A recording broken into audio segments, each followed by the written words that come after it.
All right, welcome back, everyone. J Bone here for Smash This Podcast. Yeah, you gotta change it up once in a while. Blood Rain, what is up?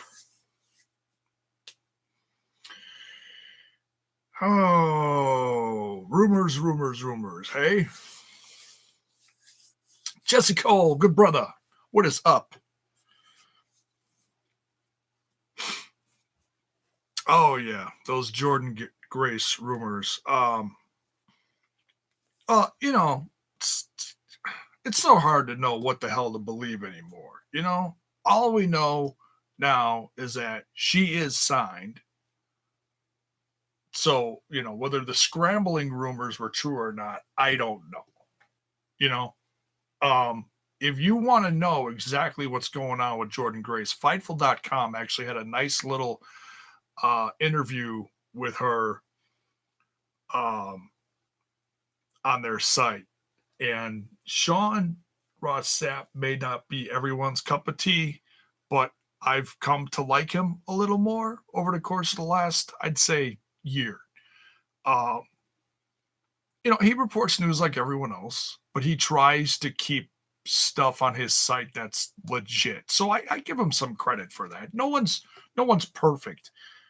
Honestly, I wouldn't want to be in that business. You get fed a piece of news, you're excited about it, you want to get it out there, and what do you hope? You hope it's true, right? You find out later it's not true. Well, then you're looked at like a joke. Happens to all of them here and there, I'm sure.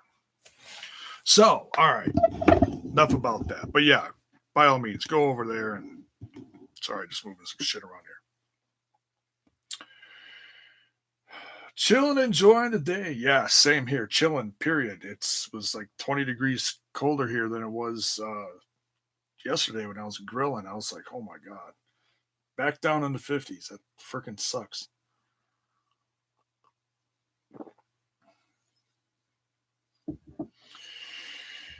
Blood Rain says the word came out. Scarlett has a long-term contract. She's far to say. It's multi-year. Yeah. From what I know, it's a couple years long. I don't know what's going on with her and Cross. Like I said, part of me wants to ask Cross and see what's up, but I'd like to think I have a good relationship with him, and I don't want to ruffle feathers. That's his business, and that's contract stuff. So most people don't talk about that unless something's confirmed or official. So I think I'm going to leave it alone.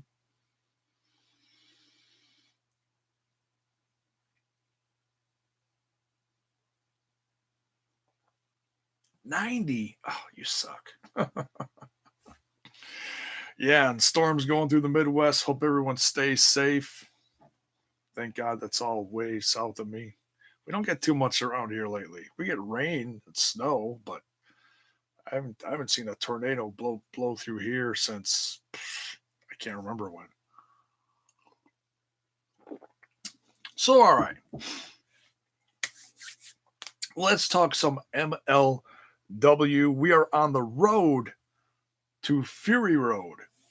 That's going to be in Milwaukee, June 1st, where Smash This Podcast will be live. Cannot wait for that one. MLW's debut in Wisconsin. Sure to be a good one. The card is getting stacked. Let's talk about that for a minute. We had an update in the middle of the episode tonight that just aired on YouTube, where Smash This Podcast always watches it. Teddy Hart is going to put his middleweight championship on the line against none other than Jimmy effing Havoc. Can't wait to see that one. That's going to be pretty brutal. Hey, maybe Jimmy will beat him for the championship and take it to AEW. No, I'm kidding. It's starting to feel like the Monday Night Wars time again with all this wrestling going on and people talking about it and people losing their ever loving minds over, oh, this company is going to die and this company is going to rise up. And hey, we're just over here watching MLW, just chilling. It's MLW is just doing their own thing. They don't want to. They want to see success, but they're not talking about you know.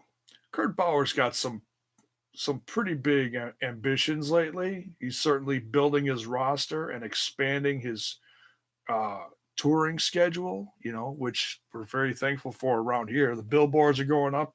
Kurt Bauer tweeted those earlier. It's good to see. So, but yeah, can't wait till they come here to Milwaukee. Also, Gringo Loco is going to be scheduled to face off with Myron Reed, two crazy Midwestern bastards in the ring. Should be great to see. Um, oh, and by the way, those that tuned in last week and saw Hammerstone jump in the video, that was Hammerstone jumping in, smash this podcast, the chat on the side. I because I'm sub to his YouTube page, and I've been a fan of his for the last couple of years. Growing as a fan, seeing him do different things around the Indies and Ring Warriors and whatnot. But I didn't recognize the icon when it popped up in the channel. But yes, that was actually him who showed up. I didn't believe it at first because you never know what shows up here and smash this podcast. So that was pretty freaking cool.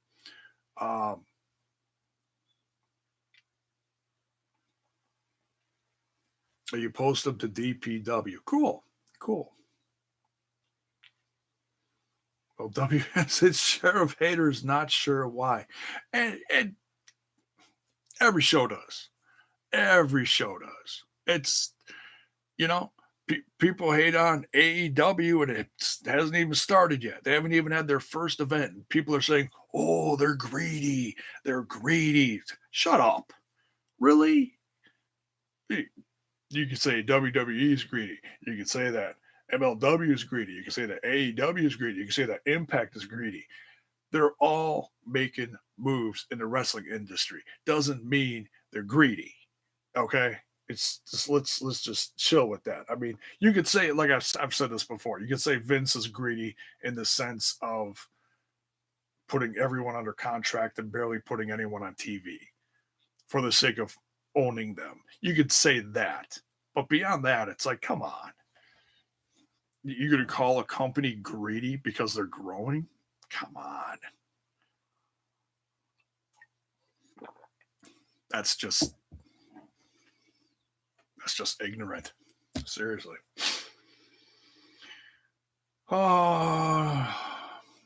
Personally want to see another Impact MLW Super Show. Well, I'm sure one will happen within the next year as long as relationships, stay the same between, seeing other people's schedule and whatnot and them working together to make that happen.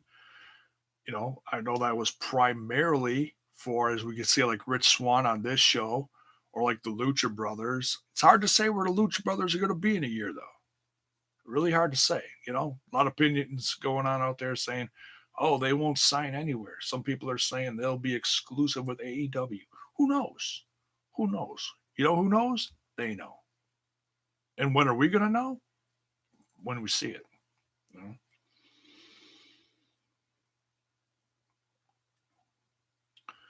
Heard the pay-per-view had a terrible ending. I'll get into that a little later. Gonna watch Ring of Honor 400th episode tonight on Fight. Well, that's quite a landmark. Lucha Brothers will be everywhere. Yeah, I'd like to see it, but as you build your brand and you get to a certain point, like Angelico said in the AEW video, sometimes you got to choose. Because in my opinion, if you are everywhere, it lessens your value. You're not as special. You're not as unique. You're not as in demand. Do you see what I'm saying? I know what you're saying, but let's be real. They're going to sign somewhere someday. It's just a matter of time. Somewhere within the next year, I'm sure it's going to happen. And AEW will have the best tag team division on the planet. I don't know, guessing. So, all right, let's break down this MLW episode number 58 episode here. Like I said, we're on the road to Fury Road in Milwaukee. Things are heating up. The card is building, and the flames are getting, what do you say? Fanned? I don't know. So it starts out with just a crazy ass brawl between Io de LA Park with Ricky Martinez versus good old Mance Warner and Callahan. Mance Warner really making waves in this brand. And having an alliance with Callahan is very interesting. Now they are facing off against each other in Milwaukee, but they're hopefully going to have that match that everybody wanted to see, but was so rudely interrupted by promotions Dorado. So that's what this match is all about. This is a straight up brawl, absolutely crazy. A lot of it happening outside of the ring at first, then moves to inside, and actually turns into a pretty decent wrestling match. Which you see evident here is like sometimes, I know Callahan is known to be controversial and nasty, but man, you watch this match and he pulls off some damn good wrestling matches. People forget how good he is. As do I once in a while, but it's why he's on the top of a company like Impact Wrestling, and he's also still making waves in a company like this with Mance. Cornette said it very well. He said, "The enemy of my enemy is my friend," as the classic saying goes. So that's why this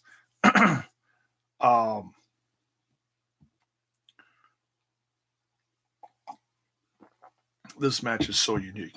MLW review and know the W. Yeah, I mean, seriously, where is he? Who knows? Flames are getting higher and higher, as Johnny Cash once said it. Yeah, true. Excuse me. So yeah, this was a crazy ass brawl. Mance and Callahan actually come off with a win here. Excuse me. Callahan winning with his I don't know if he changes the name of it for every brand or what, but his driver, Callahan driver, Cactus driver, whatever.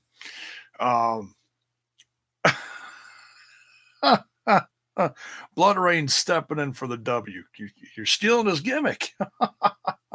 The Cactus Special. Is that what it is? They change it every week, it seems like. I don't know. The Cactus driver, whatever.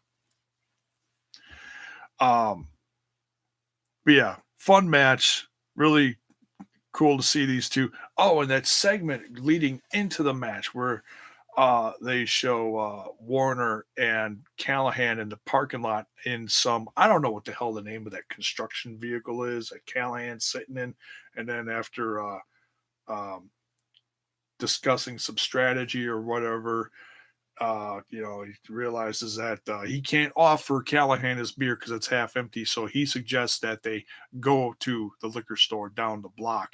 And Callahan says he'll drive. So it's just crazy.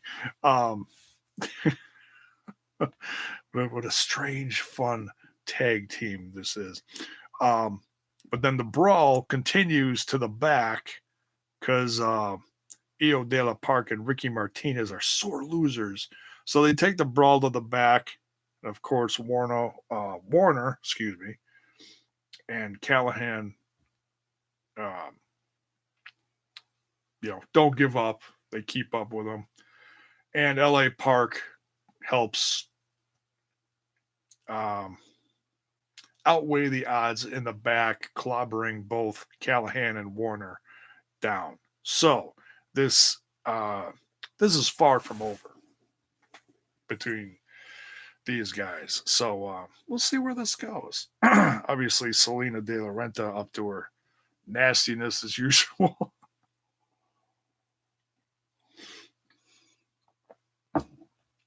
Saw someone online say that they'd love to see Selena De La Renta go to Impact Wrestling in a MLW crossover or something to that effect. Um, yeah, that'd be interesting. She's very good. She's very good at what she does. From where I started watching MLW last year, around this time, maybe a little earlier, give or take a little. Um, she's gone from being very conservative and quiet at ringside to being one of the best ringside managers that I've seen within the last few years. And it's something that this industry is lacking tremendously.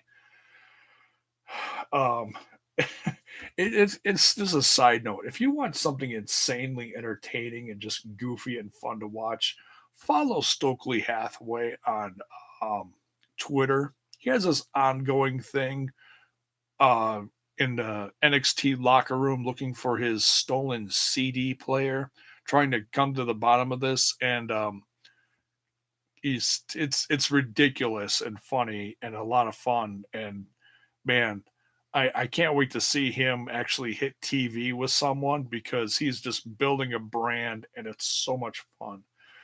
But Selena De La Renta, Stokely Hathaway, um, among a handful of others, are really making their mark as far as being a manager in the wrestling industry, and we need more of it. We really do.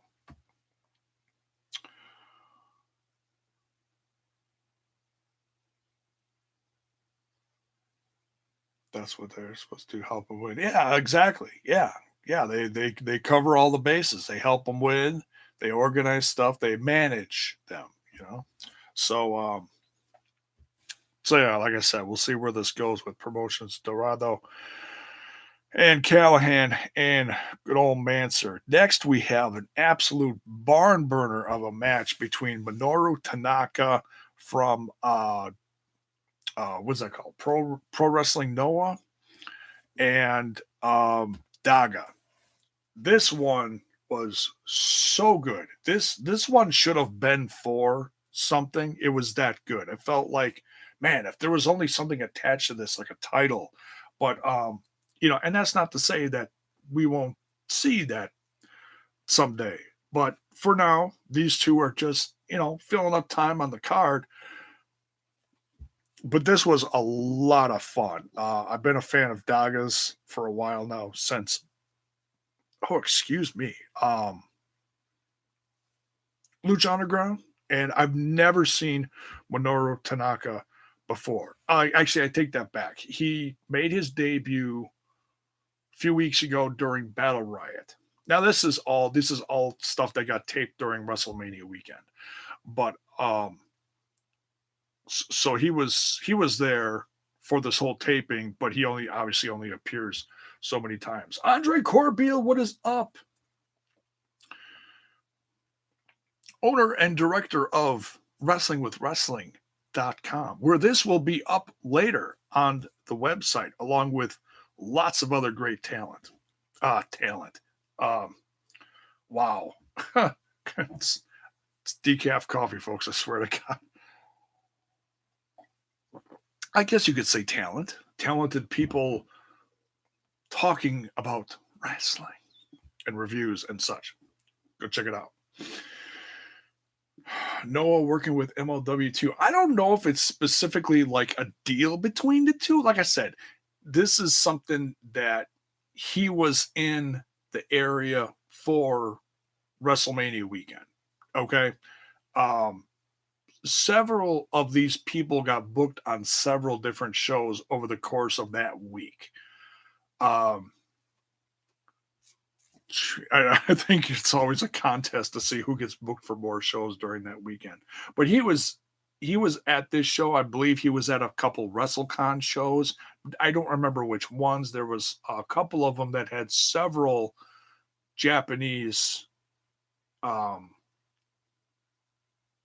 wrestlers on there. So, this is just one of probably a handful of shows that he did that week. But yeah, I mean, it could be.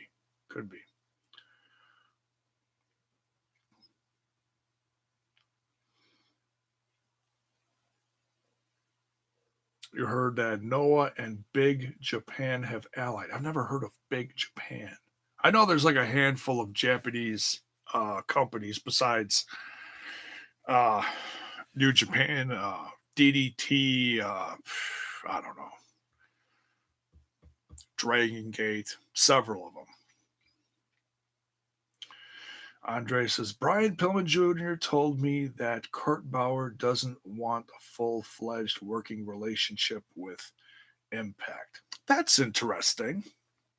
I mean, I think, like I said earlier, I think it's for the sake of trying to make sure that all the workers want to get booked at all the shows that they want to work at. Schedule-wise, I mean, beyond that, they had the show at a month ago in New York, and we may see another one a year from now. Who knows? But yeah, I can believe that, Andre. Yeah, absolutely. Blood Rain listing off all the different companies. Okay, I've heard a few of those. Yeah, Stardom, Ice Ribbon, no. Said no. TJ, no. Okay, so I guess most of those I don't know. Dragon Gate, DDT, yes. Noah, yes. New Japan, of course. Seedling. Okay. All right. So to continue here, but yeah, just tremendous. I'd say. I mean, of course, I would have loved to see this go longer, but this was a great technical match between Daga and Minoru Tanaka. And what's also great about this match is listening to Cornette, and he talks about all the achievements that Minoru Tanaka has done. So he puts over the talent and educates you at the same time. Now, I was watching this live, so I didn't write a ton of notes. You got to go back and watch it for yourself if you haven't done that already. But, and I know that Cornette can be, if you ignore Cornette on social media and just watch him on things like this, he's much more enjoyable because he actually contributes to the content, which is what you want to see from him because he has such a great mind in professional wrestling. Just ignoring his opinions on this, that, and the other thing.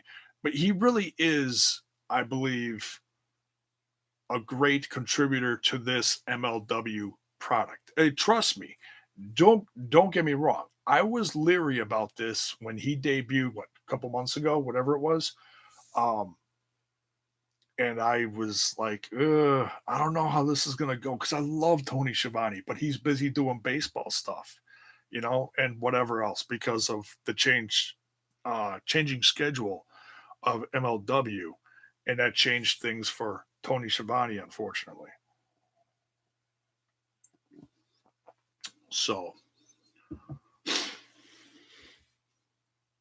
Cornette's like nails on a chalkboard. Well, that's why I said, he's good for a product like this, but on social media, yeah. I mean, I think people just try to honestly piss him off and just get a reaction out of him. Honestly, from what I've been seeing over the last several, handful of years, especially on Twitter.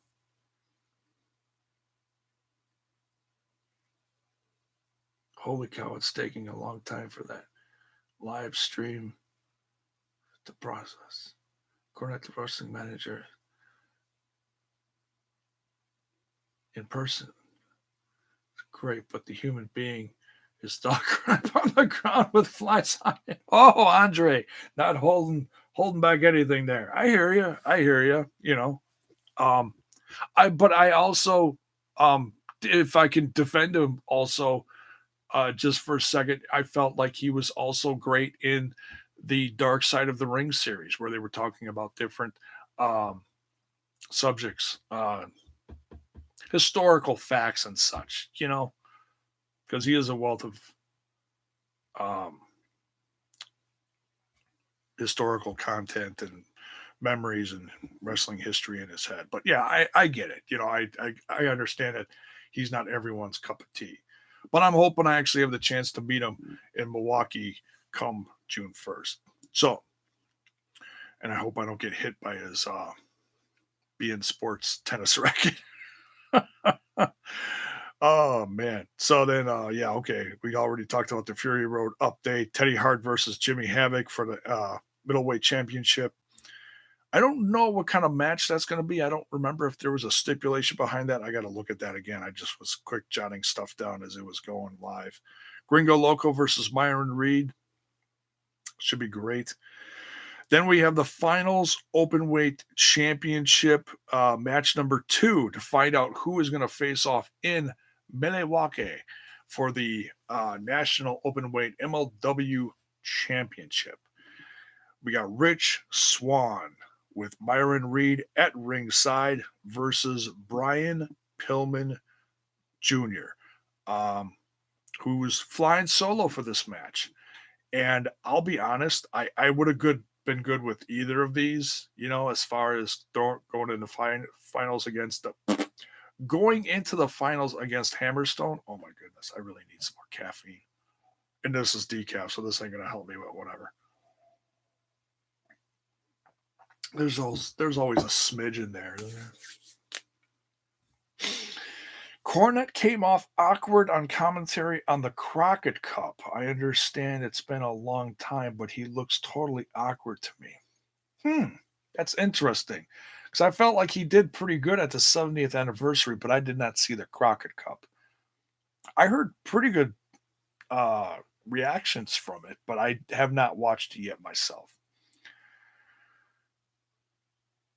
Every time you mention Gringo Loco, I think of Taco Bell. I probably thought about that at least once. I was like, who the hell is this guy? So, I mean, this is still a fairly new face to me, but I am sold. He is a solid talent. I watched him go toe to toe with LA Park. And that was a few months ago.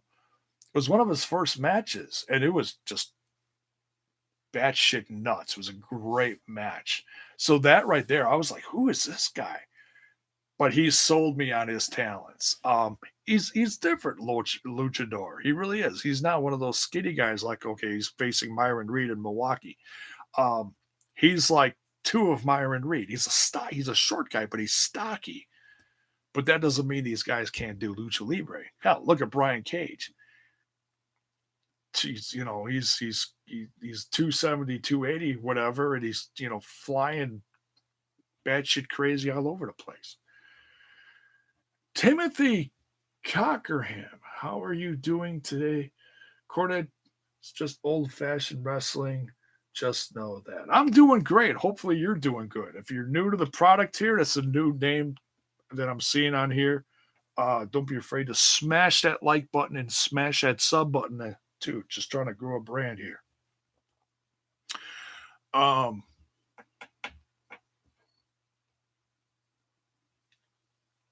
You follow Gringo on Twitter? Yeah, I think I do too. But yeah, this was a great match between these two. Myron Reed getting in the way a lot of times, which made you feel like the good guys were going to win in this one. Although looking at Bryan Pillman Jr. since he's debuted with the Hart Foundation, they've been more like I guess you call them tweeners. I mean, they do get cheers everywhere they go. They have a solid fan base in MLW. They really do, but they're edgy. They're real edgy, and I like them for that. Certainly taking after his father in that sense, and building a fan base for himself. Still a young buck, though, so to speak.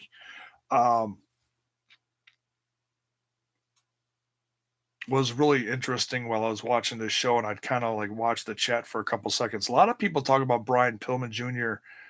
debuting with AEW. I don't want to overthink that. I know a lot of people are like, "Oh, I guess he's done with MLW." No, I don't think so. I'm pretty sure he's signed with MLW. Um, I like to think that this is a one-off. I mean, things can change. People, like I said, brands are building.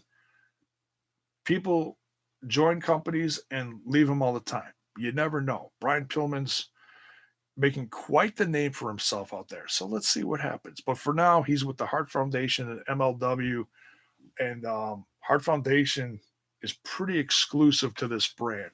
I'm sure they, make appearances other places and indies quietly, but as far as more seen brands like this or Impact Wrestling, this is their home, which is pretty cool. I respect them for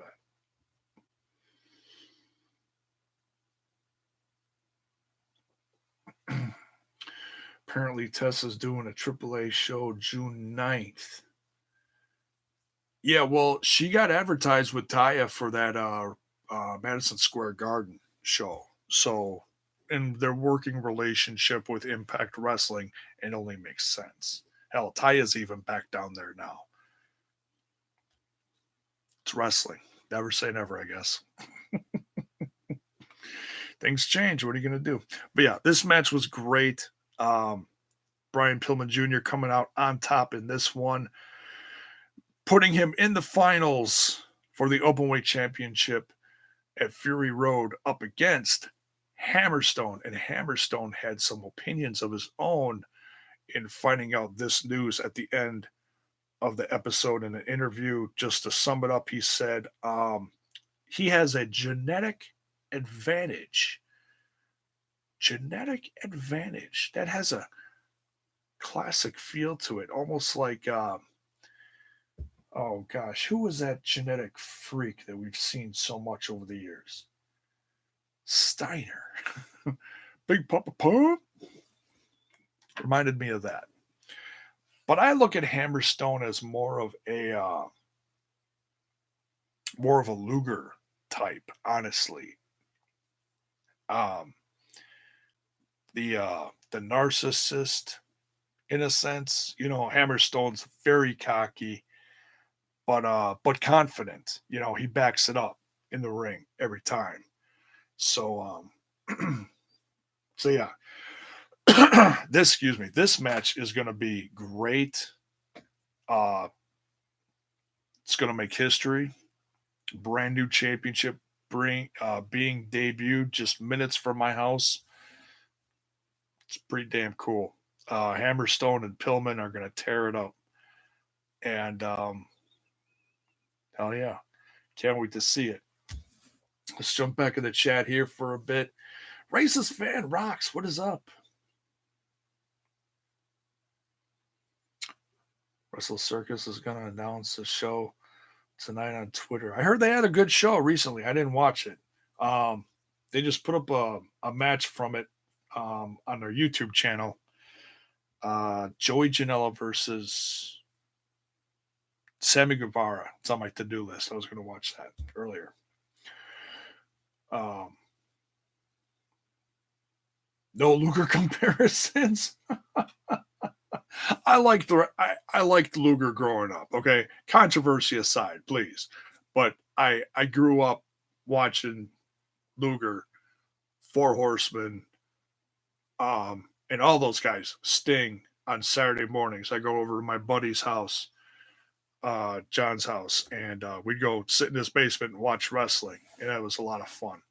And I don't have a lot of memories from Luger as the narcissist. I don't think I was watching WWE much around that time, whenever he showed up there.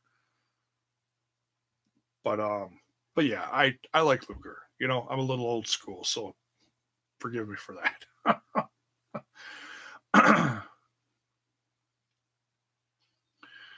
I'm shocked Vince never sent a cease and desist over the Hart Foundation name.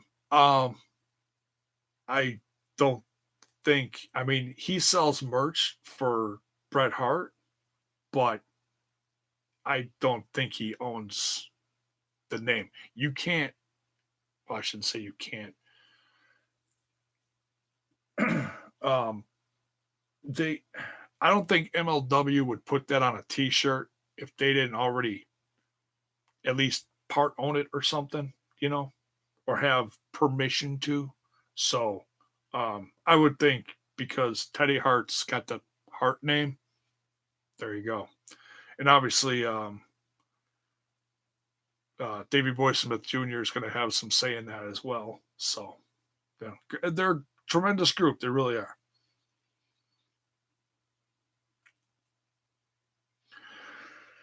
Hope he brings out the loose cannon like his dad. Yeah, it's really fun watching Bryan Tillman Jr. grow as a character. I mean, I haven't seen him go completely apeshit crazy yet, but like I said, he's just building his brand. He's good talent in the ring. This was a lot of fun.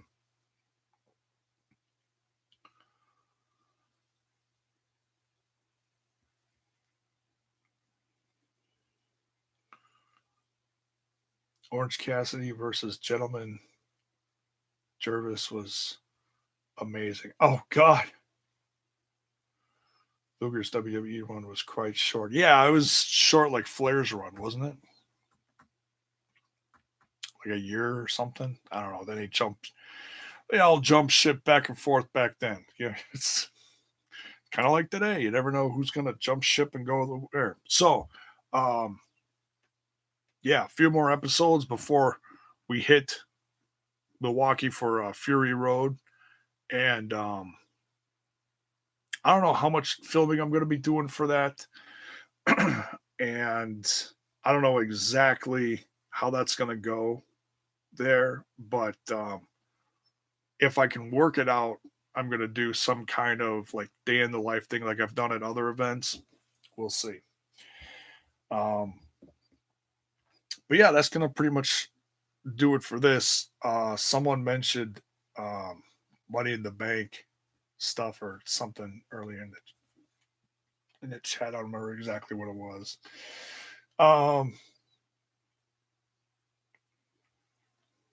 Quick jump up here.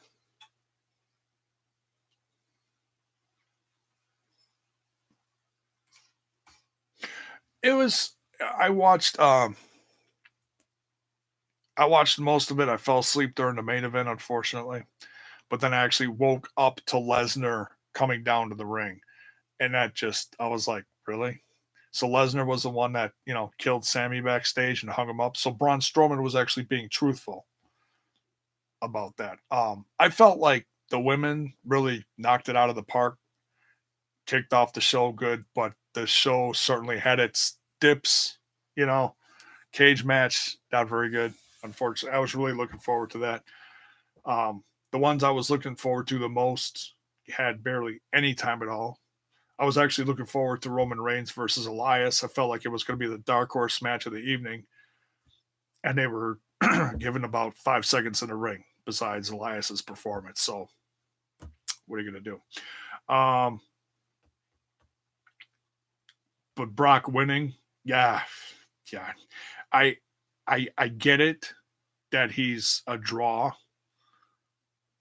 and I get that he's a star. I get it.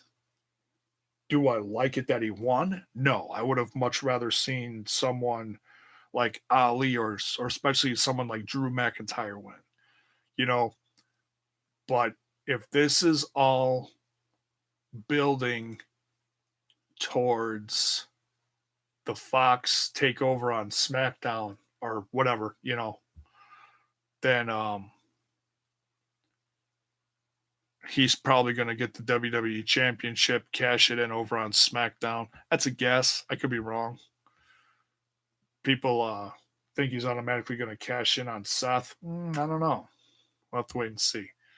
I am curious though. Did I like it? No, but I am curious to see where it's going. So I'll probably tune in for some of it. I haven't watched it the last few weeks because it's been just all over the place. I also am curious to see what title they're doing. Please don't spoil it for me because I'm gonna go watch it as soon as I'm done here.